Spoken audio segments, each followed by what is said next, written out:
Welcome back guys to the next video on साजे classes. जैसा कि आप लोगों को मालूम है, हम लोग क्लास 12 की बिजनेस स्टडीज पढ़ रहे थे और मैंने अपनी प्रीवियस वीडियो में बिजनेस स्टडीज का नेक्स्ट चैप्टर स्टार्ट किया था, प्रिंसिपल ऑफ मैनेजमेंट। तो आज मैं अपना सेकंड पार्ट लेके आया हूँ प्रिंसिपल ऑफ मैनेजमेंट का, जिसमें से हम लोग प्रिंसिपल्स के बारे में आज पढ़ेंगे। ये बहुत मोस्ट इंपॉर्टेंट वीडियोज है, इसको ध्यान से देखिएगा और पूरी वीडियो देखिएगा ताकि आपको सारे प्रिंसिपल्स समझ में आ जाए। तो टाइम ना वेस्ट करते हुए सीधे आते हैं अपनी वीडियो पर। बेटा प्रिंसिपल ऑफ मैनेजमेंट, आज हम लोग पेरोल्स के प्रिंसिपल्स पढ़ेंगे। पेरोल्स को जो 14 प्रिंसिपल्स दिए हैं उनको हम लोग डिस्कस करेंगे। पेरोल ने जो प्रिंसिपल्स दिए ना, ये सब जनरल बातें, ये सब हम लोगों को मालूम है, बट क्या हम लोग भूल जाते हैं। हर जगह इनको अप्लाई हम लोग करते हैं। छोटी दुकान में बगल तुमने जो दुकान खोला है वो भी इन प्रिंसिपल को अप्लाई करता है, बट उसे मालूम नहीं कि वो प्रिंसिपल अप्लाई कर रहा है। ये कॉमन सी बातें हैं, ये जो प्रिंसिपल्स हैं, अभी आप पढ़ोगे तो समझ में आ जाएगा कि कॉमन सी बातें हैं जिसको उन्होंने एक प्रिंसिपल बना दिए हैं। ठीक है, चलो स्टार्ट करते हैं पेरोल्स के प्रिंसिपल। पेरोल्स प्रिंसिपल ऑफ मैनेजमेंट, एक एक करके उठाते हैं कि क्या क्या प्रिंसिपल पेरोल जी ने दिए और क्या है। चलो, पहला प्रिंसिपल है principle of division of work. Most important principle of division of work. भाई पेरोल जी का कहना यह था कि कोई भी काम हो, अगर उसे हम छोटे छोटे लॉट्स में डिवाइड कर देते हैं तो काम बहुत अच्छे से होगा। समझ में आ रहा है? जैसे कोई भी काम हो, अगर हम छोटे छोटे पार्ट्स में उसको डिवाइड कर देंगे तो और उसको उस बंदे को अलर्ट कर देंगे जिस काम में वो स्पेशलिस्ट होगा, तो काम क्या होगा? अच्छा होगा। मैं एक एग्जांपल के थ्रू आपको उसको समझाता हूँ। जैसे नॉर्मल हम लोगों के घर पे ज्वाइंट फैमिली जो होती है, अगर कोई प्रोग्राम होता है, कोई शादी फंक्शन होती है, तो जो घर के गार्जियंस होते हैं, दादा दादी लोग, तो दादा लोग क्या करते हैं कि हर एक काम को एक बंदे को पकड़ा देते हैं कि भाई यहाँ सब्जी लाने का काम तुम्हारा, पानी देखने का काम तुम्हारा, कैटरिंग देखने का काम तुम्हारा, गेस्ट हाउस का काम तुम्हारा। हर एक छोटा छोटा काम एक बंदे को अलॉट कर देते हैं, उस बंदे को जो उस काम में स्पेशलिस्ट हो। इससे क्या होगा? वो केवल अपने काम पर ध्यान देगा और काम अच्छा होगा। जो सब्जी जो मार्केटिंग करने में अच्छा होगा, वो उसको मार्केटिंग का काम पकड़ा दिया जाएगा। जो डीलिंग करने में लोगों से अच्छा होगा, उसको डीलिंग करने के लिए पकड़ा दिया जाएगा। जो अकाउंटेंट में अच्छा होगा, उसको अकाउंट्स का काम दे दिया जाएगा, हिसाब किताब रखने का काम दे दिया जाएगा। तो इतने बड़े काम को एक छोटे छोटे ब्लॉक्स में डिवाइड कर दिया। उससे क्या होगा? काम आसान हो गया और जल्दी हो जाएगा और अच्छा होगा, क्योंकि जो बंदा जिस काम में अच्छा है वो वही काम कर रहा है। इससे क्या होगा? वो बंदा और स्पेशलाइज हो जाएगा अपने काम में। आई होप समझ में आ गया होगा। वैसे ही पेरोल जी ने हम लोगों को ये प्रिंसिपल दिया, principle of division of work, कि कोई भी काम हो उसको छोटे छोटे पार्ट्स में कर लेना चाहिए। ठीक है, बिजनेस में भी अगर बहुत सारा काम है उसको तो थोड़े थोड़े पार्ट्स में कर लो, कि भाई अपने अंडर में कुछ वर्कर्स रखो, उनको भाई ये काम तू करेगा, ये काम तू करेगा, ये काम तू करेगा। ठीक है, तो एक काम को छोटे छोटे लॉट्स में डिवाइड कर दिया। इससे क्या होगा? काम आसान हो जाएगा और जल्दी हो जाएगा, अच्छा हो जाएगा। ठीक है, और जो वर्कर्स वो अपना अपना जो काम कर रहे होंगे, बार बार उसी काम को दोहराएंगे, वो उसमें स्पेशलाइज्ड हो जाएंगे। समझ में आ रही है ना बात?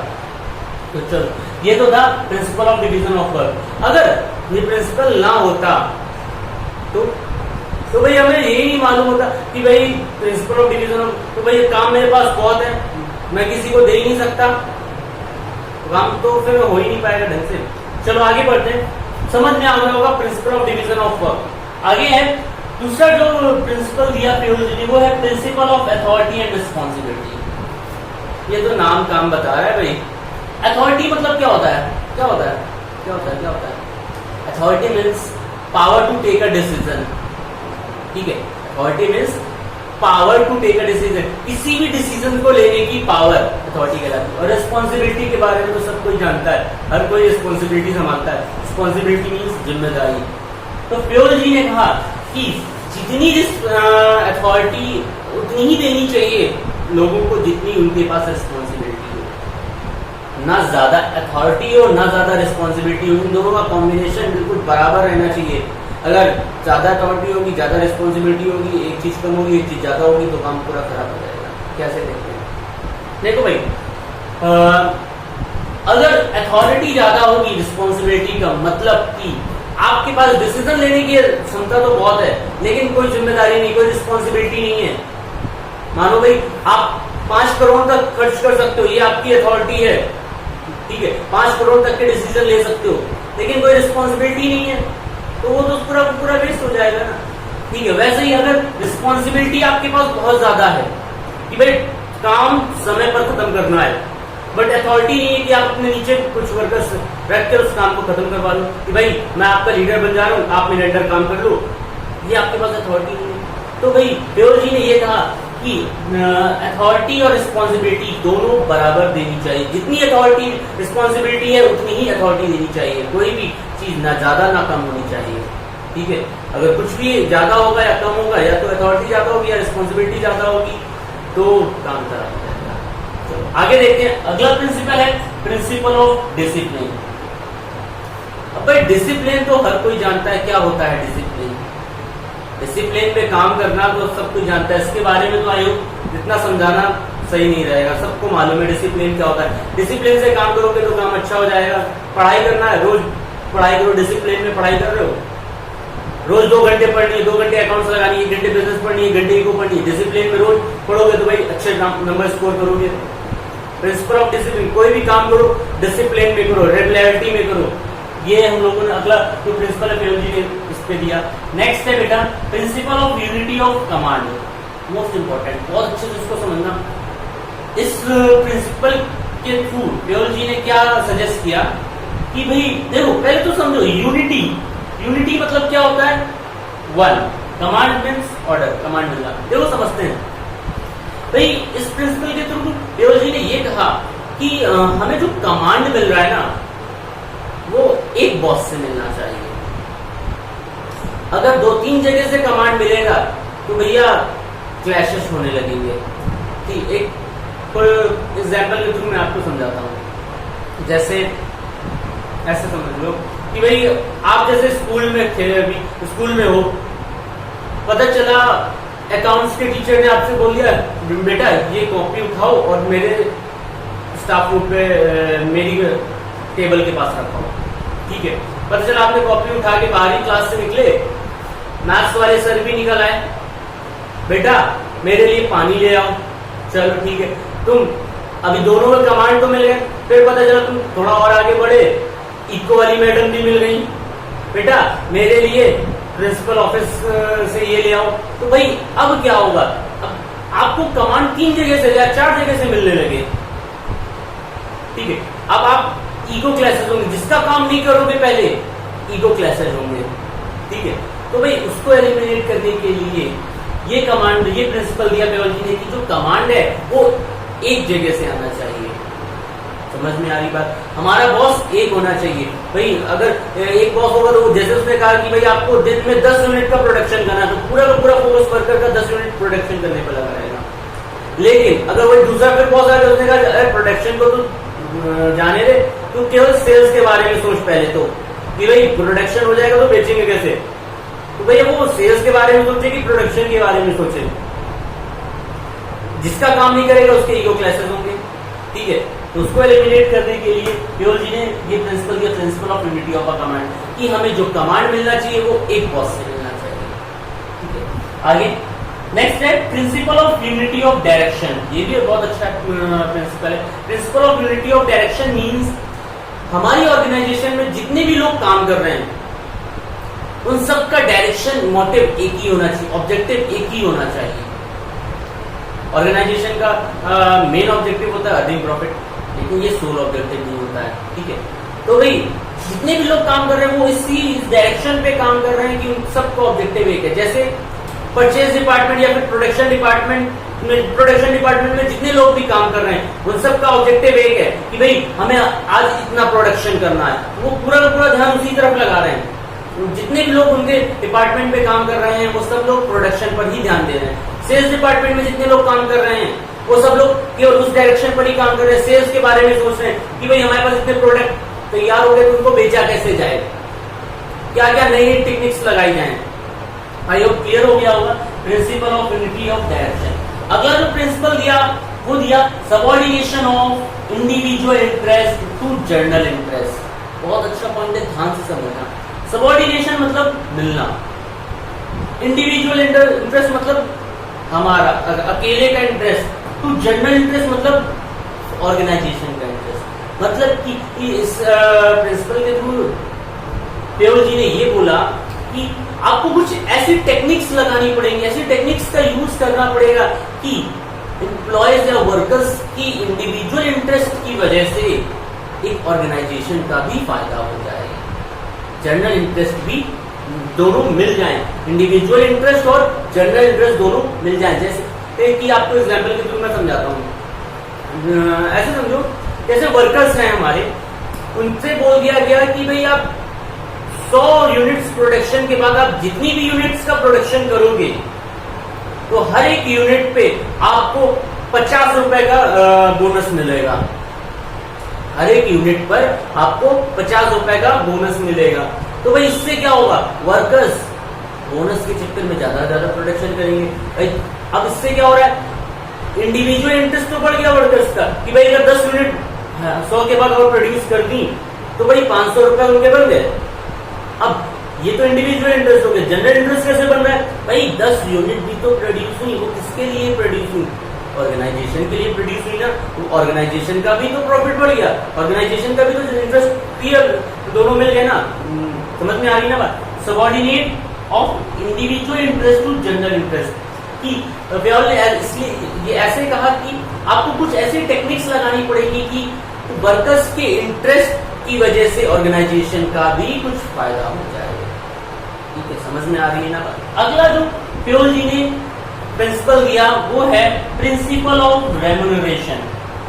प्रिंसिपल ऑफ रेम्यूनरेशन, रेम्यूनरेशन मतलब होता है वेजेस या सैलरी। भाई अगर मैं किसी भी ऑर्गेनाइजेशन में काम करूंगा तो क्यों करूंगा कि भाई मुझे सैलरी मिले। आप करोगे तो क्यों करोगे कि भाई आपको सैलरी या वेजेस मिले, कुछ रिवॉर्ड मिले। तो भाई प्रिंसिपल ऑफ रेम्यूनरेशन के थ्रू पेयोल जी ने ये सजेस्ट किया कि जो वर्कर्स जिस लायक है उसको उसके अकॉर्डिंग वेजेस और सैलरी दिया जाए। अगर वो उसको सफिशिएंट सैलरी जिसके लिए वो एलिजिबल है वो उतनी सैलरी उसको नहीं मिल रही तो वो अपना 100% उस काम पर नहीं दे पाएगा।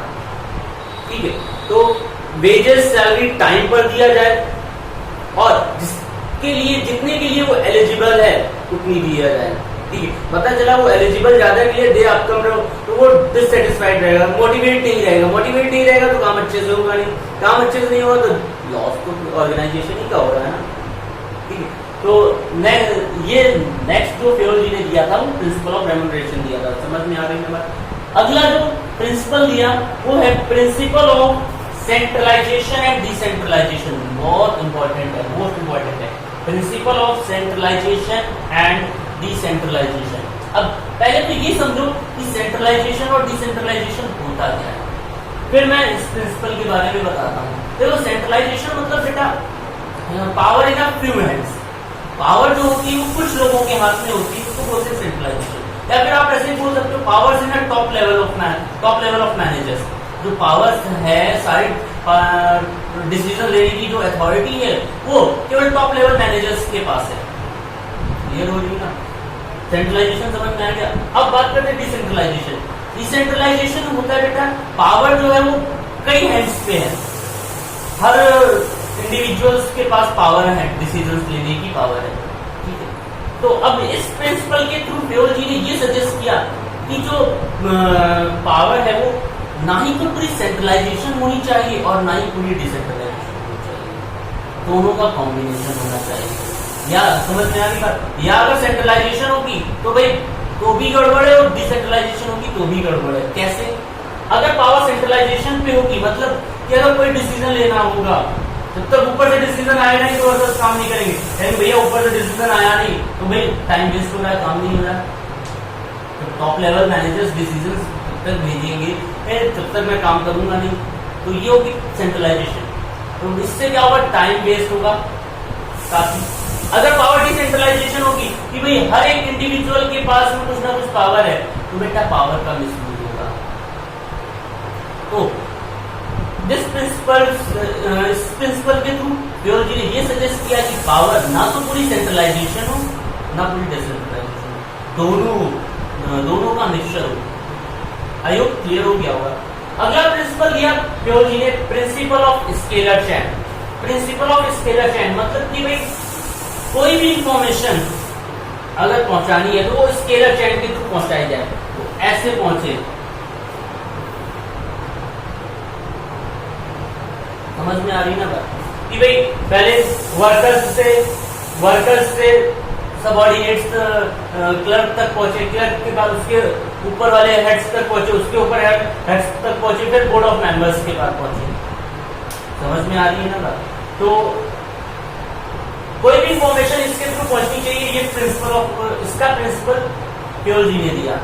भाई जैसे आप ऐसे समझो, आपके क्लास में जैसे बच्चों को कुछ सजेशन पहुंचाना है तो सबसे पहले वो मॉनिटर से डिस्कस करते हैं, फिर वो क्लास टीचर से डिस्कस करते हैं, ठीक है। फिर क्लास टीचर वो आगे मैसेज पास ऑन करती है एचओडी को, हेड ऑफ डिपार्टमेंट आगे मैसेज पास करता है प्रिंसिपल मैम को या प्रिंसिपल सर को, ठीक है।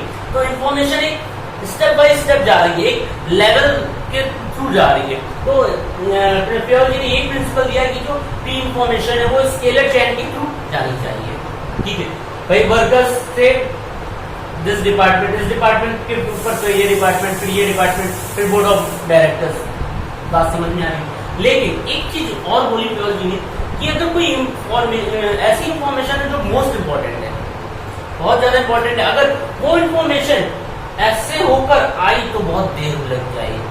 जैसे भाई सी डिपार्टमेंट है, मानो ये परचेज डिपार्टमेंट है, ठीक है। अब और एफ सेल डिपार्टमेंट है, सी परचेज डिपार्टमेंट है और एफ सेल डिपार्टमेंट है। अब अगर परचेज डिपार्टमेंट को सेल डिपार्टमेंट तक कोई इंफॉर्मेशन पहुंचानी और बहुत ज्यादा नेसेसरी है, अगर वो स्केलर चेन को फॉलो करेगा तो टाइम बहुत लग जाएगा। तो सेम लेवल ऑफ मैनेजर्स आपस में इंफॉर्मेशन शेयर कर सकते हैं अगर इंफॉर्मेशन बहुत ज्यादा इंपॉर्टेंट है। इसको हम लोग बोलते हैं गैंग प्लान।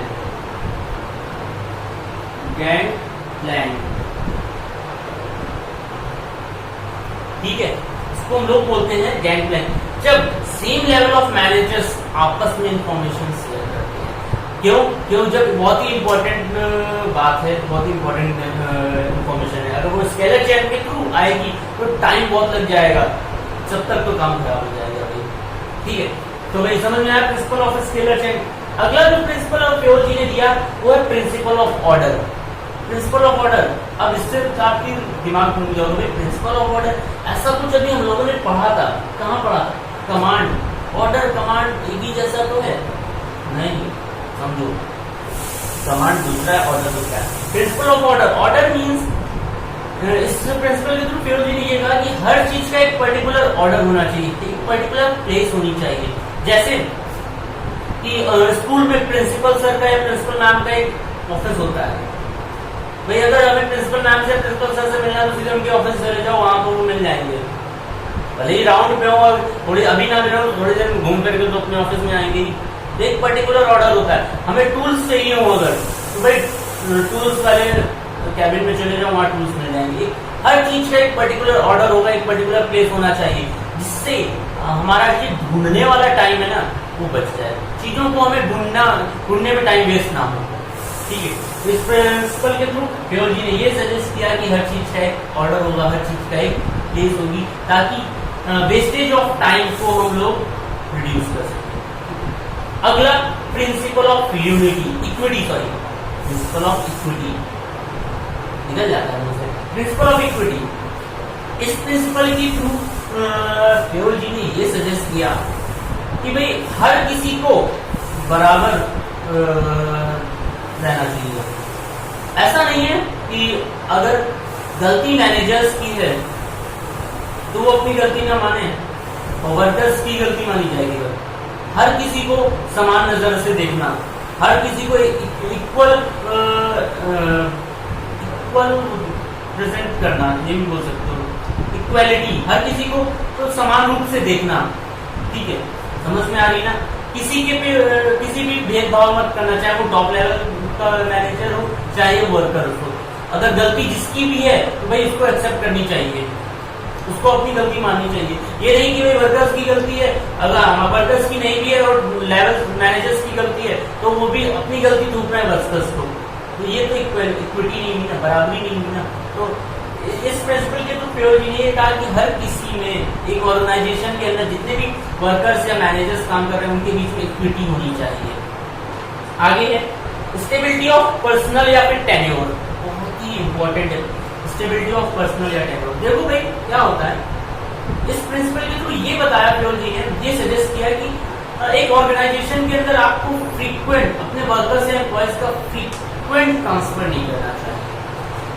भाई अगर आप अपने एम्प्लॉयज का फ्रीक्वेंट ट्रांसफर करोगे ना तो वो स्टेबल नहीं हो पाएंगे। भाई 2 महीने यहाँ काम किया, 4 महीने वहां काम किया, 6 महीने वहां काम किया, तो कहीं एक जगह स्टेबल नहीं हो पाएंगे।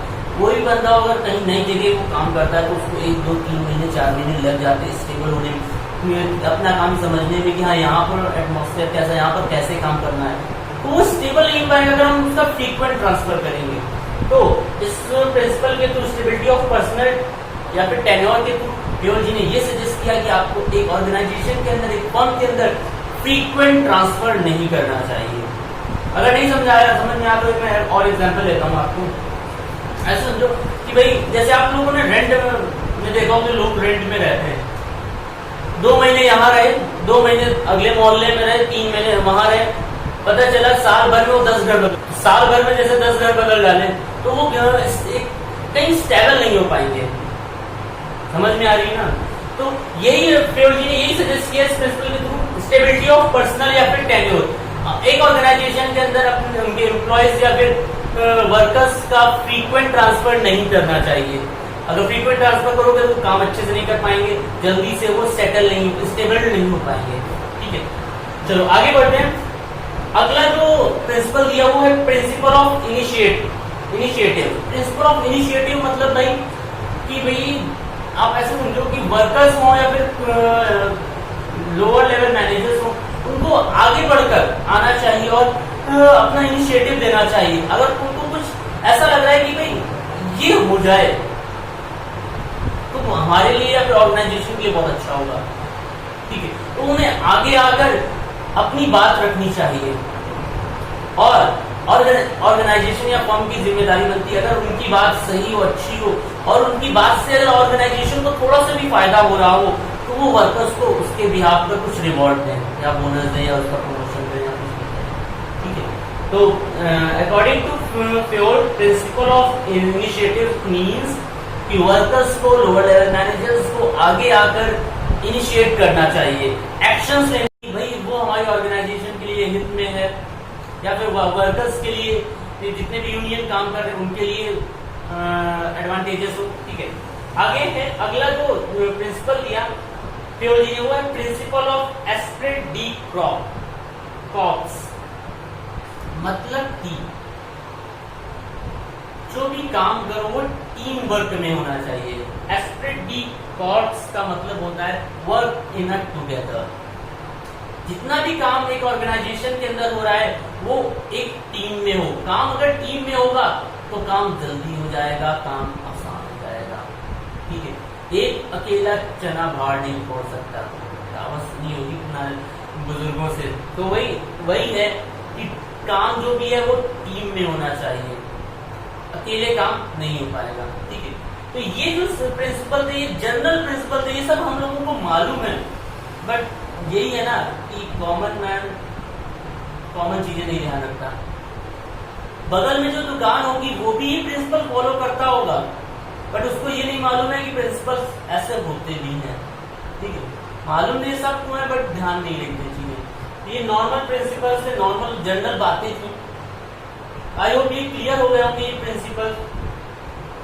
आज के लिए इतना ही, बाकी नेक्स्ट वीडियो में